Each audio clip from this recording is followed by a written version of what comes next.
اللہ کے رسول نے امت کو بار بار بتایا کہ امام حسن اور امام حسین میرے دنیا میں دو پھول ہیں۔ جس نے ان کو تکلیف پہنچائی اس نے مجھے تکلیف پہنچائی۔ لیکن افسوس، رسول اللہ صلی اللہ علیہ وسلم کی وفات کے 60 سال کے اندر ہی وہ امت حضور صلی اللہ علیہ وسلم کے اس پیغام کو بھول گئی، اور تاریخ نے وہ دیکھا جو آج بھی سوچ کے دل خون کے آنسو روتا ہے۔ 10 محرم کا دن ہے، سب باری باری شہید ہو چکے ہیں۔ امام حسین تنہا فوج یزید کے سامنے کھڑے ہیں۔ ایک طرف 9 لاکھ کا مجمع ہے اور دوسری طرف وہ حسین جس کو اللہ کے رسول اپنے کندھوں پر سوار کرتے تھے۔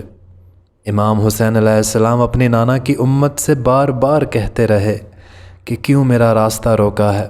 اے لوگو، میں تمہارے نبی کا نواسا ہوں، کیوں 3 دن سے میرے بچوں کو پیاسا رکھا ہے؟ کیوں میرے عزیز و اقارب کو شہید کیا ہے؟ بتاؤ، کیا میں تمہارے کہنے پر یہاں نہیں آیا؟ کیا تم نے مجھے نہیں بلایا؟ یہ سارے خطوط کیا تم نے مجھے نہیں بھیجے؟ اب کیوں میرے خون کے پیاسے ہو؟ اتنے میں فوج یزید ایک آواز میں کہنے لگی، اے حسین، ہم سب تجھے تیرے بابا علی کے بغض میں قتل کر رہے ہیں تاکہ یزید ہماری جولیاں دولت سے بھر دے۔ امام حسین نے فرمایا، اے لوگو، آج جس اسلام کا علم تمہارے ہاتھوں میں بلند ہے، یہ علم میرے بابا علی نے بلند کیا۔ وہ علی جس کے بارے میں نبی کریم صلی اللہ علیہ وسلم نے فرمایا کہ علی کی میرے ساتھ وہی نسبت ہے جو موسیٰ کی ہارون کے ساتھ ہے، اگرچہ میرے بعد کوئی نبی نہیں، اور آج اس علی اور اولاد رسول کو یہ اجر دے رہے ہو۔ اتنے میں یزید کی فوج کے سپہ سالاروں نے دیکھا کہ کہیں فوج میں بغاوت نہ ہو جائے، اور حکم ہوا، اے شمر، کیا دیکھ رہے ہو؟ حملہ کرو۔ بس لاکھوں کی فوج نے جب رسول اللہ صلی اللہ علیہ وسلم کے نواسے پر حملہ کیا، امام حسین علیہ السلام نے اللہ کا نام لیا اور ذوالفقار کو نیام سے نکالا۔ تاریخ نے تحریر کیا، ایک طرف لاکھوں کی فوج اور دوسری طرف 3 دن کا بھوکا پیاسا حسین ابن علی۔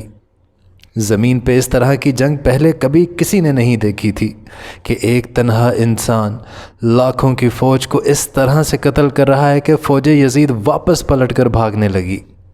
اتنے میں امام حسین فوج یزید سے مخاطب ہو کر فرماتے ہیں کہ آؤ، 3 دن کے پیاسے کی جنگ دیکھو، رسول اللہ کے نواسے کی جنگ دیکھو، اس کی جنگ دیکھو جس کا جوان بیٹا مارا گیا، جس نے اپنے ہاتھوں سے اپنے بچے کی قبر بنائی۔ امام حسین شیر کی طرح فوج یزید سے لڑتے رہے۔ اتنے میں آواز آئی، حسین، تیرا اللہ تجھ سے راضی ہو گیا۔ اس صدا کے سنتے ہی امام حسین علیہ السلام نے اپنی ذوالفقار کو تھام لیا۔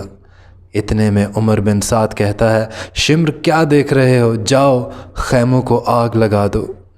بس ان ظالموں نے بیبیوں کے خیموں کو آگ لگا دی اور کچھ امام حسین کو دور سے تیر مارنے لگے۔ امام حسین کبھی خیموں کی طرف بڑھتے ہیں، کبھی فوج کی طرف جاتے ہیں۔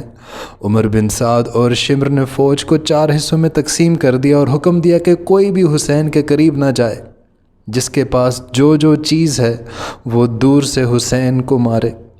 جس کے پاس نیزہ تھا اس نے نیزہ مارا، جس کے پاس تیر تھا اس نے تیر مارا، جس کے پاس برچھی تھی اس نے برچھی ماری، اور جس کے پاس مارنے کے لیے کچھ نہیں تھا وہ کربلا کی گرم ریت اٹھا کر امام حسین کی طرف پھینکتا رہا۔ امام حسین کے جسم مبارک پر اتنے تیر تھے کہ آپ کا جسم مبارک نظر تک نہیں آ رہا تھا۔ بس جیسے ہی نواسہ رسول گھوڑے کی زین سے زمین پر آتے ہیں، فوج یزید جھومنا شروع کر دیتی ہے۔ لیکن اتنے میں وہ گھوڑا جس پر آپ صلی اللہ علیہ وسلم سواری کیا کرتے تھے، وہ امام حسین کے چاروں طرف گھومنا شروع کر دیتا ہے تاکہ ان تیروں سے میں اپنے آقا حسین کو بچا لوں۔ وہ گھوڑا دوڑ ہی رہا تھا کہ اتنے میں عمر بن سعد نے کہا کہ اے لوگو، رکو، میں نے اپنی آنکھوں سے اس گھوڑے پر اللہ کے رسول صلی اللہ علیہ وسلم کو سواری کرتے دیکھا ہے، کہیں تیر اس گھوڑے کو نہ لگ جائے۔ اور یوں تیروں کو چلانا بند کیا گیا۔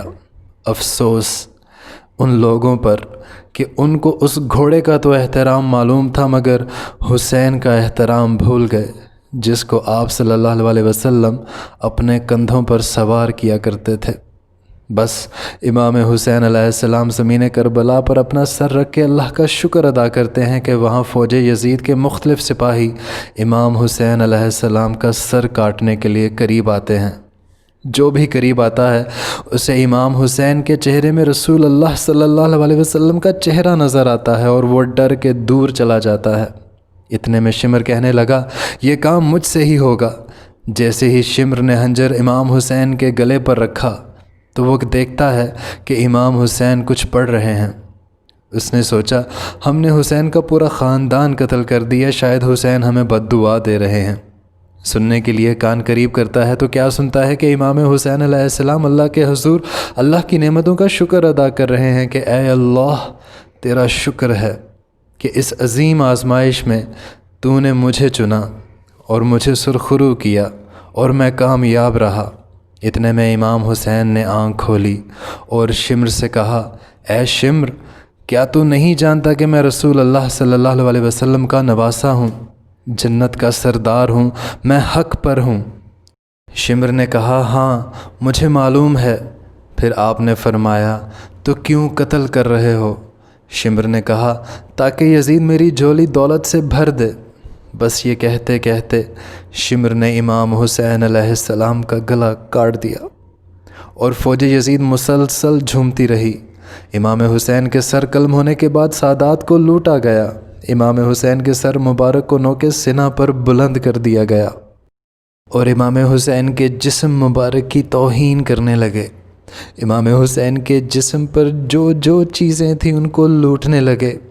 آپ کے جسم مبارک کو رسیوں سے باندھ کر کربلا کی گرم زمین پہ پامال کیا گیا، اور تاریخ گواہ ہے کہ صرف رسول اللہ صلی اللہ علیہ وسلم کا اکیلا نواسہ کربلا کی گرم زمین پر پڑا رہا، اور مغرب کے گھوڑے مشرق کی طرف، مشرق کے گھوڑے مغرب کی طرف دوڑتے رہے، اور امام حسین کا جسم پامال ہوتا رہا۔